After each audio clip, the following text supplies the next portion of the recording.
Sua obra inspirou reformas jurídicas, entre elas a abolição da tortura e da pena capital de vários países. E o Brasil, né, não podia ter ficado atrás, graças a Deus, né? Hoje, no Brasil, não se admite a pena de morte, muito menos a de tortura. E deixando claro para os colegas que a pena de morte não é admitida, mas, por via de exceção, em caso de guerra declarada, ela pode ocorrer, tá? Foi consagrado por suas ideias, tendo a aprovação de grandes nomes como Voltaire. Sua obra é usada até hoje para uma compreensão da história do direito. Olha a importância disso, né? Não foi à toa que alguns autores o intitulavam de apóstolo do direito. E é justíssimo esse título, né? Acho que é bem merecedor mesmo. Pois o jovem Marquês de Beccaria revolucionou o direito penal e sua obra significou um largo passo na evolução do regime punitivo. Então, por aí, a gente já começa a perceber que o período iluminista, né, nos brindou com pessoas de mente mais abertas e que realmente, por seu esclarecimento, né, conseguiram deixar com brilhantismo um legado até os dias atuais, né, para quem atua na área jurídica.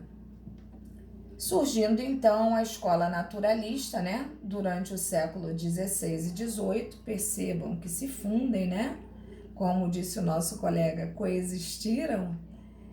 E na denominada fase racionalista surgiu a escola do direito natural de Hugo Grocio, de Hobbes, de Spinoza, de Rousseau, Kant e tantos outros, né, que se alinharam ao mesmo tipo de pensamento.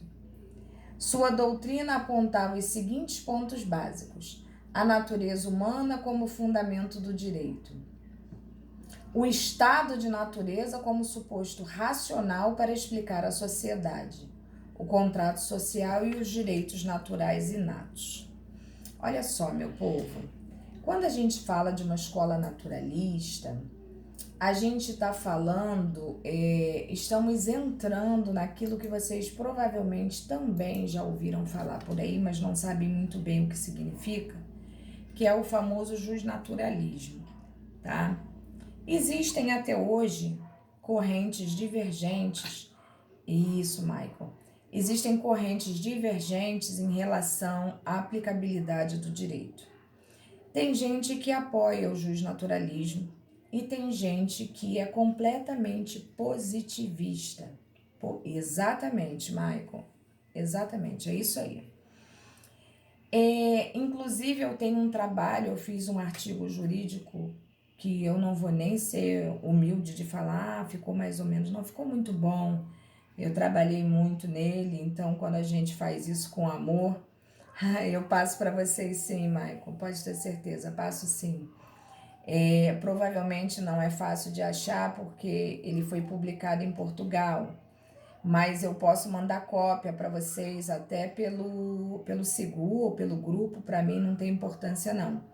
Porque, na verdade, nesse artigo eu falo sobre a relação, né, da justiça entre Kant e Kelsen, onde um aplicava, né, o direito, tinha em mente, né, a aceitação de um direito justnatural e o outro era um positivista nato.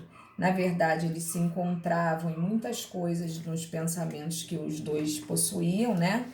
Com brilhantismo, aliás, a gente tem que respeitar tanto uma ideia quanto a outra, porque em verdade existe fundamento para os dois lados, então a gente não pode abrir mão disso. E ao final eu cheguei à conclusão de que realmente o ideal seria a fusão equilibrada dessas duas consciências tão distintas, né? Porque eu acho que quando você consegue adquirir o equilíbrio é que o negócio fica bom. Mas para que a gente entenda melhor essa questão da escola naturalista, do justnaturalismo, se apregoa nesse sentido o quê? Que o homem, ele nasce, né? É inato a ele certos direitos e certas tendências, e que ele por si só se bastaria para entender o que é racional no sentido de viver bem socialmente falando e que ele poderia se ajustar de forma, isso eu estou falando, a grosso modo, aquilo que se entendia naquele período ali, tá? Hoje, a ideia se converteu, ela já evoluiu e é encarado quase igual a isso que eu estou falando, mas com adaptações já para a realidade, né? Mas, em verdade, eu sempre uso o seguinte exemplo para explicar para os alunos.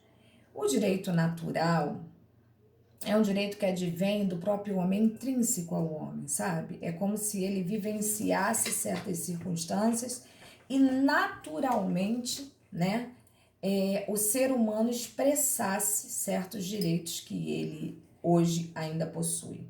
Vamos supor que eu achasse uma caverna num período primitivo mesmo, uma caverna vazia e não tem dono, ninguém lá está, então eu posso entrar e habitar esta caverna. Naquele período não existia um título de propriedade, porque a propriedade é uma coisa criada pelo direito, né? E como nós já sabemos, naquele período não existia o direito. Mas o homem, apesar de ser considerado gregário, né? O homem sempre viveu em sociedade, exatamente porque ele é gregário, né? E aí o que acontece? Eu entro na caverna para morar. Outra família mora em outra caverna, outra mora numa cabaninha, a outra mora embaixo da árvore, seja onde for.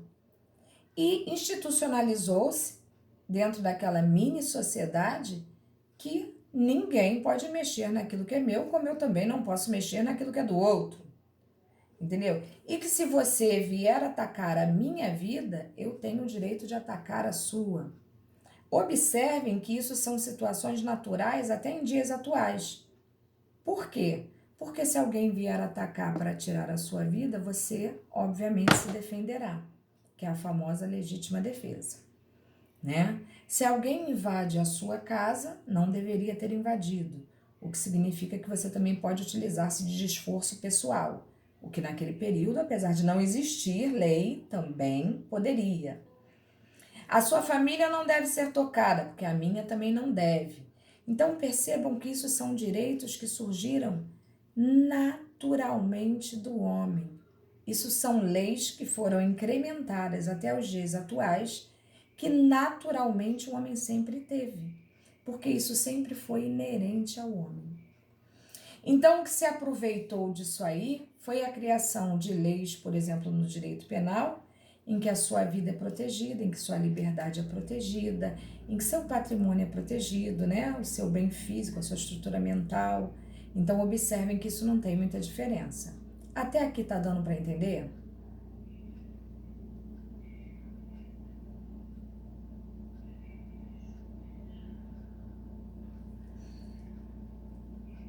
Porque na verdade, Michael, a diferença básica, né, para o positivismo é encarada de que maneira? Os positivistas entendem que não basta só o homem ter essa consciência desses direitos, né, inerentes a uma vida social. Porque o positivismo acredita que iria chegar um momento em que essa consciência chega uma hora que não basta, né, para que o homem se sacie daqueles desejos que também, né, são os desejos negativos humanos, né, que também o homem sabe que é errado e acaba praticando. E o positivismo, ele diz que se existe uma lei, aquela lei é para ser severamente seguida. Então, neste sentido, se nós pararmos para analisar, o que um defende, como ele falou ali, né, a base dos direitos humanos, entendeu? E o outro não, acha que se existe uma lei, independente dela agradar a todos ou não, ela deve sim ser seguida. Perfeito, Maicon, perfeito, né? O meu direito termina quando inicia o seu, só que muitas das vezes falta o bom senso, né?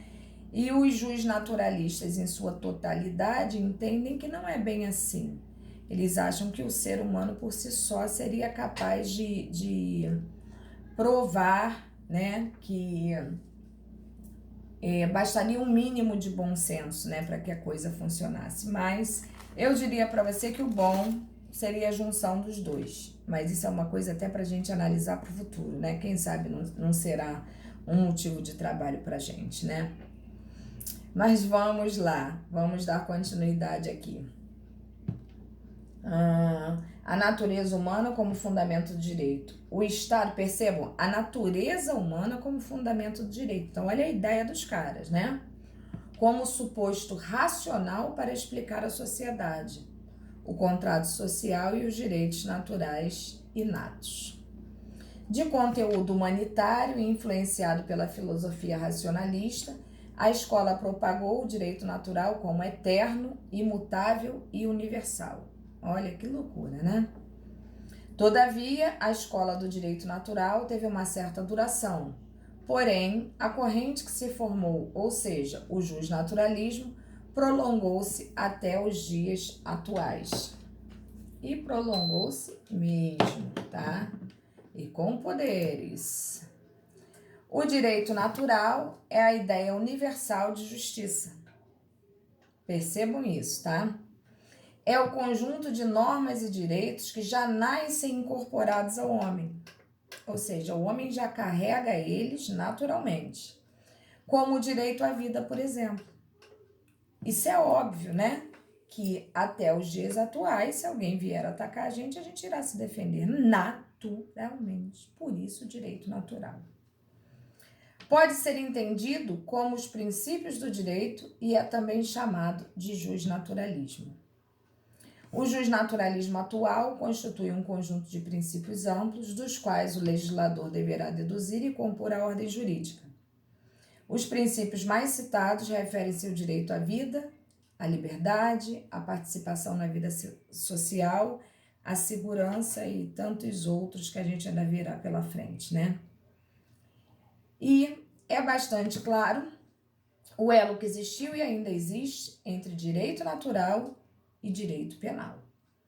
Pois os princípios abordados pelo justnaturalismo, especialmente os correspondentes aos direitos naturais, estão devidamente enquadrados no rol dos bens jurídicos assegurados pelo direito penal.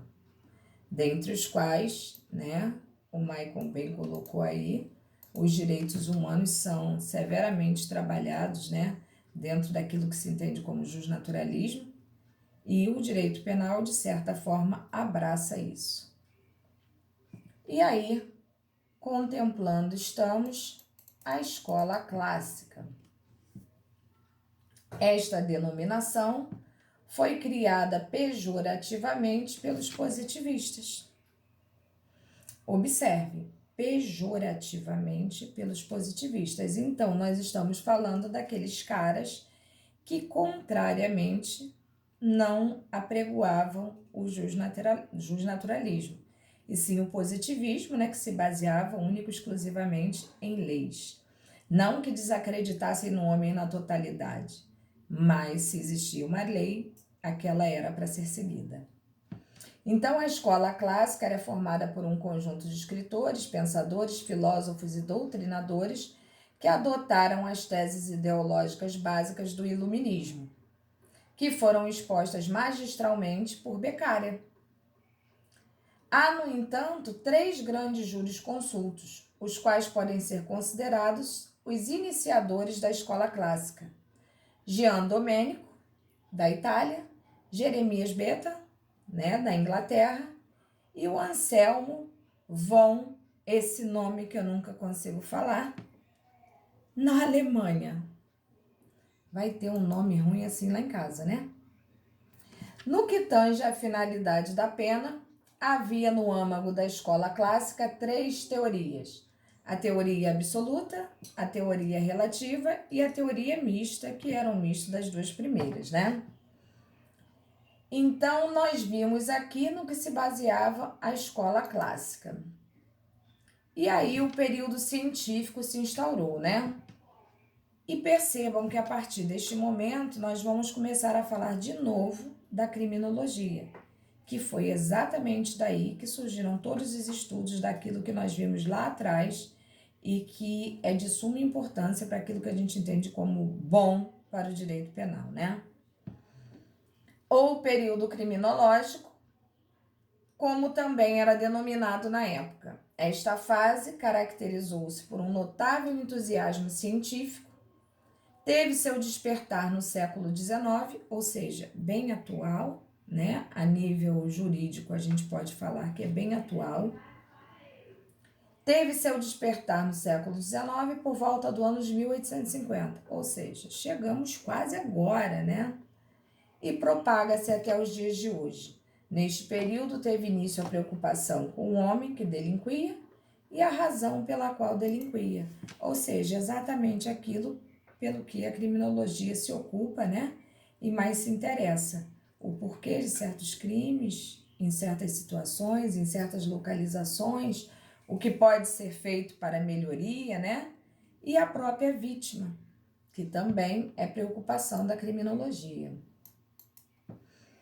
Esse período caracterizou-se pela irrupção das ciências penais no âmbito do direito punitivo, e graças a ele se abandona o velho ponto de vista de considerar o delinquente como um tipo abstrato, imaginando sua personalidade.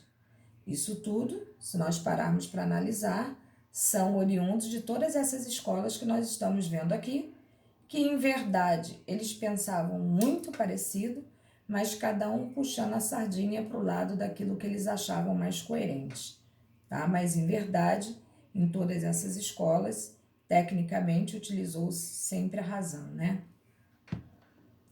Esse período, que já falei, né? A justiça deve conhecer o homem. Esta expressão foi muito utilizada nas obras desse período. Viram que as coisas mudaram?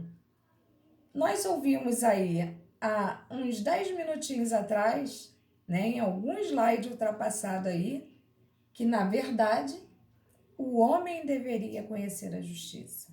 Aqui a coisa já se modificou e a justiça deve conhecer o homem, o que em verdade é muito mais justo, né? E afinal de contas, quem tem que se preocupar com o homem é a justiça, né? Vamos lá. Entramos no período determinista, né? Durante o denominado período científico, surgiram doutrinas, né, que são vertentes que vão surgindo, que nortearam o pensamento da época, repercutindo inclusive no âmbito criminal, a filosofia determinista, né? Alvo de muitas críticas, o determinismo é uma teoria filosófica que afirma que as escolhas e ações humanas não acontecem devido a livre-arbítrio, mas por relação de causalidade. A questão da causa e efeito. A teoria defende ainda que todos os acontecimentos ocorrem devido ao decurso natural, por uma causa específica, e devem, de fato, acontecer. Isso tudo pode parecer muito louco para a gente hoje, mas em verdade nós temos que agradecer muito, né? Que existiram pessoas como eles, que naquele período pensaram por nós hoje. Porque, em verdade, se ninguém tivesse pensado tudo aquilo que eles vieram pensando ao longo de todo esse tempo, hoje nós estaríamos ainda estagnados, né? Estaríamos parados na dependência do pensamento que eles tiveram para essa evolução total que nós tivemos, né? Então, a gente só tem realmente que agradecer por alguém ter pensado por nós. Os evangelistas e a escola positiva. Foi César Lombroso, autor do livro O Homem Delinquente, quem determinou os novos rumos do direito penal, após o fim do período humanitário, né? Através do estudo do delinquente e a explicação causal do delito. Esse cara, ele foi muito bom, mas ele tem umas ideias um tanto assim meio doidas, mas como eu falei aqui agora para vocês, eles tinham que ter, né? Porque era a cultura que eles tinham, era a vivência que eles tinham, era o ensinamento que eles tinham no momento, era aquilo que eles tinham, vamos dizer assim, eles tinham aquela base ali. E se eles não tivessem dado toda essa base pra gente, a gente ainda estaria parado no tempo, né? Então, vamos lá ver o que ele brilhantemente conseguiu, né, captar. O ponto central das compilações de Lombroso é a admissão do delito como fenômeno biológico, tá? E o uso do método experimental para estudá-lo. Foi ele o criador da antropologia criminal. Olha que fantástico, né? A seu lado surgem Ferri, com sua obra Sociologia Criminal, e Garofalo, né? No campo jurídico com a obra Criminologia, olha ele aí. Podendo os três serem considerados fundadores da escola positivista. Ou seja, o justnaturalismo começou a perder força, né? O positivismo se insurgiu e Lombroso defendia a existência de um criminoso nato. O que seria um criminoso nato, né? Aquele que nasce criminoso, né? O cara nasceu criminoso, caracterizado por determinados estigmas, né? Que eram somatizados é como se fossem as características do cara, né? Então, para Lombroso, eu acredito que muito,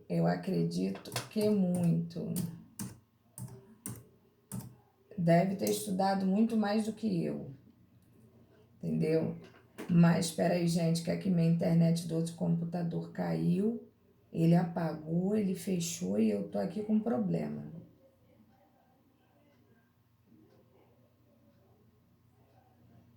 Cadê? Ai, Jesus. Ai, voltou. Cadê? Quem era que tava falando comigo? Na hora que caiu a paradinha ali. O William, o Maicon. Ué? Qual foi a pergunta, William? Ah, sim, ele era assim, era da área de saúde, sim, tá? Sem sombra de dúvida. Foi um famoso, se não me falha a memória, um famoso psiquiatra na época, tá? Que estudava realmente as mentes humanas, entendeu? Então, o pouco que eu sei da história dele é essa, que ele era um cirurgião, psiquiatra, né? E que ele trabalhava juntamente as mentes humanas para o entendimento daquilo que seria, né, a criminologia na sua atualidade. E ele foi muito somador de conceitos, né? Então vamos lá, ó. Somato psíquicos e cujo destino indeclinável era delinquir, sempre que determinadas condições ambientais se apresentassem de forma favorável. Então, para Lombroso, que era um cara inteligentíssimo, né? Dá para perceber que apesar dele ele ter achado que o delinquente se formava por uma questão biológica, né? Ele já nascia, no caso, um bandido e só esperava o momento correto para poder agir, né? Tinha um start, vamos dizer assim.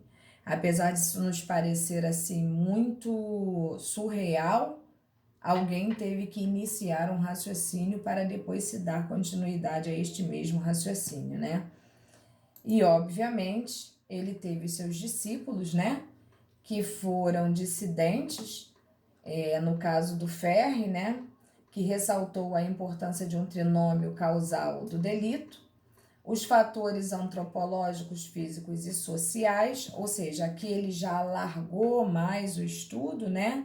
Ele não se baseou só no ser humano, né? Naquela coisa do biológico. Ele alargou o entendimento, levando para o antropológico, o físico e o social. Então, ele conseguiu, de uma maneira qualquer, enxergar além daquilo que Lombroso enxergava. No entanto, jamais foi questionado a questão do criminoso nato, porque para o seu precursor, né, o dissidente ali, ele, na verdade, ele não questionava a existência de um criminoso nato. Ele simplesmente alargou as ideias e enxergou que para aquele período de estudo, não era apenas o nato, e sim poderia ser louco, poderia ser aquela questão do criminoso habitual, né? cara que está acostumado, perdão, gente, a delinquir, o criminoso ocasional, né, que é a ocasião faz o ladrão, e o criminoso passional, que é aquele que se utiliza, né, das emoções e da paixão. Subdividindo ainda esta categoria em paixões de cunho social, amor, piedade, nacionalismo, né? E a antissocial, ódio, inveja, avareza, ciúme, entre outros fatores. Então percebam que ele já deu uma largada, né? E ele não achava que existia só essa questão do criminoso nato. Bom, outro vulto da tríade foi Garófalo, né? O primeiro a usar a denominação criminologia para as ciências penais, o qual realizou estudos sobre o delito, o delinquente e a pena. Bem atual isso, né, gente? É aquilo que definitivamente, né, e efetivamente estuda a criminologia até hoje, né? Concluindo essa tríade de vigorosos pensadores, que a pena não tem um fim puramente retributivo, mas também uma finalidade de proteção social que se realizava através dos meios de correção, intimidação e eliminação. Então, observem que a correção e a intimidação são características muito fortes ainda agora, né? E que a eliminação ali foi a situação em que foi mudada realmente, né? Em que se pensou muito mais do que se pensou anteriormente e chegaram à conclusão de que realmente deveria se parar certas situações a nível criminológico. Bom, nós chegamos na nosso slide 67, hoje eu vou anotar aqui.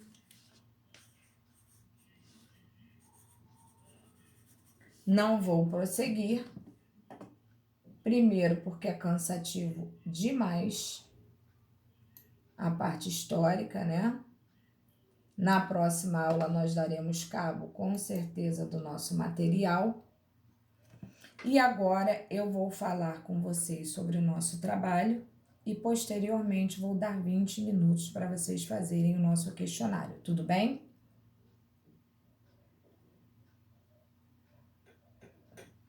Esse questionário eu gostaria muito que vocês tentassem efetivamente fazê-lo sem o material, entendeu? Que vocês tentassem, assim, com o conhecimento que vocês adquiriram até agora, respondê-lo. Não se preocupem, não estou avaliando ninguém. É simplesmente uma forma da gente poder exercitar o conhecimento. Não conseguiu responder, pega o material e olha sem problema nenhum. Mas tenta inicialmente fazer e fazer sozinho, tá? Até como uma resposta para você mesma, né? Daquilo que realmente foi o seu entendimento. Mas vamos lá. Eu postei no Sigu, não sei se vocês já viram, né? Inclusive o tema do nosso trabalho, tá lá o e-mail para o qual vocês devem mandar. Está lá a data para a qual eu marquei a entrega do trabalho, deixando claro para vocês que eu estou com uma tendência muito grande a alargar esta data até o dia da nossa P1, tá? Por quê? Inicialmente eu coloquei dia 30, se não me falha a memória, porque eu achei que seria mais vantajoso para vocês essa questão da entrega antecipada, uma vez que vocês vão ter vários trabalhos para entregar, entendeu? No mesmo período. Então, o que que eu fiz? Eu falei, eu vou adiantar para os meus alunos esse material, para que eles possam trabalhar, para que depois eles não fiquem assoberbados de tanta coisa para fazer e acabam fazendo uma coisa meia bomba, tá? Minha matéria ficou em branco?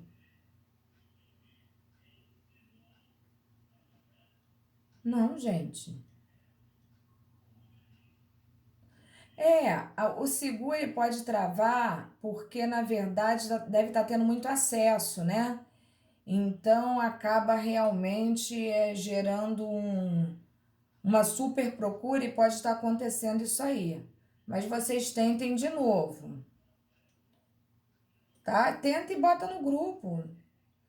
Se não conseguirem, me avisem. Por isso que eu falei da importância de vocês fazerem um grupo de WhatsApp, entendeu? Então, vamos lá. Eu lá coloquei todos os esquemas para vocês, né? Coloquei quais são os critérios que eu vou utilizar, inclusive a nível de formatação. Coloquei, pedi a vocês que me enviassem o texto em PDF, né? Uma vez que eu pedi uma formatação, eu não gostaria que chegasse o trabalho a mim desformatado, porque nós somos universitários e, como universitários que somos, a gente tem que saber o básico daquilo que seria a entrega de um trabalho. Eu não estou pedindo regras da ABNT, porque eu não faria isso com vocês, isso é muito cansativo.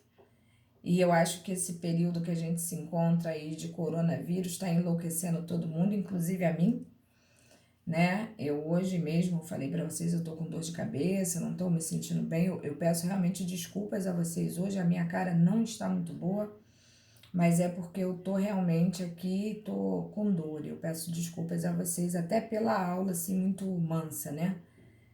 Mas o mais importante do trabalho para mim, além da formatação que eu coloquei lá para vocês, obrigado, querido, obrigado. O que vocês devem, obrigado, Ulisses. O que vocês devem atentar para o detalhe dessa questão do trabalho, obrigado, dessa questão do trabalho, é exatamente todo o detalhamento que eu coloquei no Sibu para vocês. Quando vocês efetuarem a pesquisa, se vocês colocarem no trabalho uma quantidade de folhas, vamos dar um exemplo de 15 folhas, vocês pesquisaram 15 folhas, eu vou pedir a vocês que leiam essas 15 folhas e que, após a leitura, vocês passem para uma conclusão de vocês, tá? O entendimento que vocês tiveram sobre a pesquisa que vocês travaram. Professora, mas isso é muito difícil. Não, não é. Vocês vão fazer a pesquisa sobre determinado assunto. Não é resumo, eu não quero resumo, eu quero uma conclusão do entendimento que vocês tiveram. E não é um entendimento, eu acho que poderia. Não, é o entendimento que vocês tiveram daquilo que está fundamentado lá, tá? Pesquisa nada mais é para fazer com que a gente adquira um conhecimento mais profundo de determinado assunto, porque quando a gente pesquisar, a gente vai ver que existem inclusive opiniões diferentes sobre um determinado assunto. Pode ser que esse que eu tenha escolhido para vocês não ocorra, mas na maioria das vezes no direito existem muitas coisas divergentes, né? Então vocês, ao final, nesta conclusão, que tem que ser com as palavras de vocês, da maneira de vocês, eu não quero conclusão da internet, sob pena de zerar o trabalho. E outra coisa muito importante, a fonte de pesquisa. De onde vocês vão tirar, né? De onde vocês vão tirar toda essa pesquisa? Eu tirei do site tal, eu tirei do livro tal. Então você vai lá e você vai botar na sua bibliografia. Entendeu? Então o trabalho é uma capinha, o conteúdo da sua pesquisa, a sua conclusão e a bibliografia.